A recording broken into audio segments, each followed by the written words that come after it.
القرص الطرية المحشية عجوة حاجة كده في منتهى الجمال.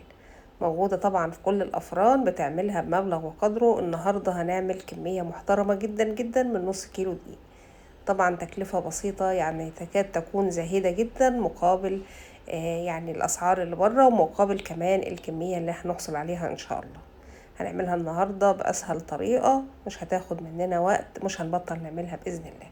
تنفع جدا جدا الفطار، وتنفع العشاء، وتنفع اللانش بوكس، وكمان مغذية وحلوة جدا زي ما احنا شايفين. شكلها لوحده أصلا يشهي. اللي أول مرة يشوفني، أنا سمية من مطبخ مصر، ويشرفني جدا جدا انضمامكم واشتراككم معايا في القناة، ويشرفني كمان انكم تدعموا الفيديو باللايك علشان يترفع ويتشاف. شايفين قد ايه القرص طرية، وقد ايه لونها حلو كده من فوق ومن تحت. مش هنستخدم فيها البيض خالص للناس اللي ما بتحبش البيض يدخل في الوصفات بتاعتها. ان شاء الله طريقة القرص دي هتنسيكي اي وصفة انت عملتيها للقرص قبل كده. بعد الصلاة والسلام على رسول الله هنبدأ الفيديو بتاعنا. طبعا انا هشتغل النهاردة بالعجان كالعادة، وانتوا طبعا بالعجان، او اللي مش عندها عجان هتبدأ تستعمل ايه ده. كوباية مية دافية، وهنحط عليها 3 معالق من السكر. يفضل ان المية تكون دافية. عندي معلقتين من السمسم الابيض، وده اختياري طبعا. وعندي كمان معلقة من الخميرة. وطبعا هنحط الخل، هنحط معلقتين من الخل الابيض، وده بيعتبر محسن للخميرة. واللي عارفني متابع ان انا دايما بحطه. واحط نص كوباية من اللبن.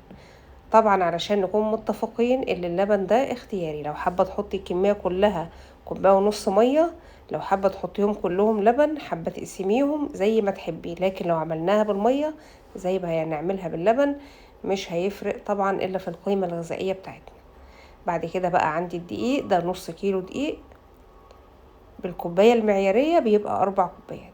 هبدأ احط عليه معلقة بيكنج باودر، وهحط عليه رشة كده صغيرة من الملح، يعني في حدود كده نص معلقة صغيرة. هنبدأ بقى نحط الدقيق على المكونات التانية، ونبدأ نشغل العجان بتاعنا. لغاية دلوقتي احنا لا حطينا زيت ولا حطينا سمنة ولا زبدة ولا حطينا اي حاجة على العجينة بتاعتنا. هنبدأ نشغل العجان كده على سرعة هادية نوعا ما، ونستنى لما العجينة دي تتلم معانا. احنا مش هنضيف سوائل تانية خالص، هي يدوب النص كيلو هياخد الكوباية ونص من المية على اللبن، او من المية او من اللبن. عندي هنا بقى ربع كوباية زبدة على زيت. عايزة تخليها زيت كلها ماشي، عايزة تعمليها بالزبدة ماشي، المتاح عندك. انما مش سمنة، لا اما زيت لا اما زبدة لا اما ميكس الاتنين مع بعض. بعد ما خلصت العجينة هبدأ بقى اضيف لها زي ما احنا شايفين كده. الزبدة انا كنت مسيحاها شوية وحط عليها الزيت، يعني ما تبقاش طالعة من التلاجة، تبقى بدرجة حرارة المطبخ. بعد كده هنحط العجينة بقى تلم بالزيت والزبدة لما توصل للشكل اللي احنا شايفينه ده. العجينة ما شاء الله يعني جميلة جدا زي ما احنا شايفين، وطرية، حتى تحس ان العجينة فاتحة من كتر العجين بتاعها. هنبدأ بقى يعني نجيب الغطا بتاع الطبق ده. طبعا هغطيه بالاسترتش زي ما احنا شايفين كده، وهركن العجينة على جنب لغاية ما تخمر معايا. ممكن تدهيني الطبق يعني شوية كده من الزيت، مسحة خفيفة علشان العجينة ما تلزقش معاكي كده. تبدأي بقى تطلعيها على المفرش سيليكون. انا طبعا يعني مش هحط دقيق خالص النهاردة، ولا هنعفر بالدقيق ولا اي حاجة. هي العجينة ما شاء الله مع نفسها كده، هي كانت عجينة ما بتلزقش اصلا.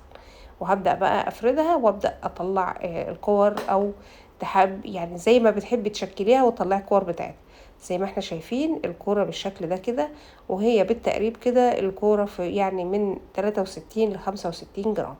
ده الوزن اللي انا عملته، وطلعت معايا 15 واحدة. بعد كده كده خلصتهم، هبدأ بقى ان انا اغطيهم واسيبهم 5 كده يرتاحوا. هبدأ بقى هنا اجيب العجوة. عندي القوالب العجوة الجاهزة دي، هاخد نص واحد وهبدأ احطه في الميكرويف.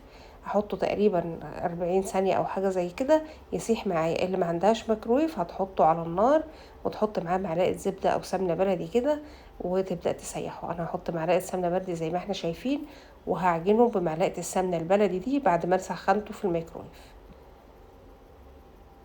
تمام كده. نبدأ بقى نعجنه بقى طري معانا كده خالص، وطبعا هو فيه السمسم بتاعه، حابة تزيدي سمسم، حابة تزيدي مكسرات، حابة يعني او فول مجروش، حابة تزيدي تاني مثلا جوز هند، زي ما تحبي. حابة تسيبيها زي ما هي مفيش اي مشكلة. هتبداي بقى ان انت تمسكيها تكوريها وتفردي كل كورة زي ما احنا شايفين كده بعدد القطع العجين اللي انت عاملاها. سيبنا العجينة بقى ريحت معانا حوالي 10 دقايق، من 5 ل10 دقايق. تبدأي تفرديها كورة وتحطي جواها الحشوة بتاعتنا، وتبدأي تلمي عليها وتقفلي لتحت كويس، وتفرديها فردة بسيطة كده زي ما احنا شايفين. طبعا سطح العجينة أملس وناعم. وبعد كده تبدأي تجيبي المقص ومن على الطروف كده تعمليها زي الوردة أو زي الترس، حوالي 6 يعني قصات بالمقص. نبدأ نجيب واحدة تانية، حطينا العجينة كده في النص، وتخلي النص وانت بتبططي يبقى أدخن من الطروف، يعني رق الطروف شوية، وخلي النص يعني سميك شوية، بحيث ان هي يتحمل الحشوة، ولما نقفل الطروف ما تبقاش كتة العجينة من تحت زايدة. يا رب الفكرة تكون واضحة. تمام، حطيناها لميناها قفلناها، ونديها بطة كده صغيرة او فردة صغيرة بالمقص كده، وتحاولي ان انت تخلي المسافات متساوية. خلصنا بقى الكمية. جبت الصاج ما كانش مدهون خالص، يعني صاج ناشف ما فيش فيه دهان اي مادة دهنية، وبدأت ان انا ارص الوردات الجميلة دي عليه، وهسيبه بقى لغاية ما الحجم بتاعها يزيد. لازم تاخد الخمر بتاعها كويس بقى هنا في المرحلة دي. بعد كده هجيب معلقتين من العسل الاسود، هحط عليهم معلقتين من اللبن. شايفين القوام ده حلو قوي، مش هيقع منك تحت كده على في القرص، ولا هيبهدل الصاج بتاعك. بالفرشة كده، وهتبدئي تدهني بالراحة اللبن بالعسل. ده عسل اسمر وعليه اللبن. حابة تدهني صفار بيض مفيش مشكلة، حابة تدهني لبن، حابة تدهني لبن وتحطي عليه معلقة سكر، او حابة تدهني لبن وتديله شوية قهوة سريعة الذوبان. كل الحاجات دي بتدي وش حلو قوي، بس طالما هي عجينة فيها حشوة وفيها سكر يبقى العسل مناسب ليها جدا. بعد كده هتجيبي السمسم وتبدأي تحطيه بقى في نص الوردة من جوه كده بالشكل ده، ولو حابة تحطي على اطراف الوردة برضو مفيش مشكلة. فاحنا هنكتفي بالنص كده بالشكل اللطيف ده. العجينة ما شاء الله رفعت معانا وخمرت جدا. الفرن بقى انا شغلته على 200 درجة، وهحط العجين ده او هحط القرص دي في اول رف من تحت، وهنبدأ ندخله الفرن. انا مش هشغل يعني الشواية، هو ما شاء الله اخد اللون من فوق ومن تحت كده. ما شغلتلوش الشواية خالص. العسل عاطي لون ما شاء الله، اللهم بارك، تحفة تحفة لوحده. اخد بقى حوالي 10 دقايق في الفرن، وطلع بقى بالشكل الجميل اللي انتوا شايفينه قدامكم ده. حاجة كده في منتهى العظمة. حابة بقى اول ما يخرج ترشيه مية زي ما انا برش كده بالبخاخ دلوقتي، وتغطي العجينة كده دقيقتين. مش حابة، وحابة تسيبيها كده يعني ناشفة شوية من بره، لان طبعا المية بتطريها على الاخر. لو حابة تسيبيها كده مشفشفة زي ما بيقولوا، مش هتدرشي رشة المية دي. شايفين قد ايه طرية؟ العجينة قطنية جدا وهشة جدا خفيفة، طعمها في منتهى الجمال. الحشوة بتاعتها سايحة، كمية الحشو كمان مغرقاها من جوه، حاجة كده عظمة فعلا يعني. طعمها حلو ومشهي جدا جدا.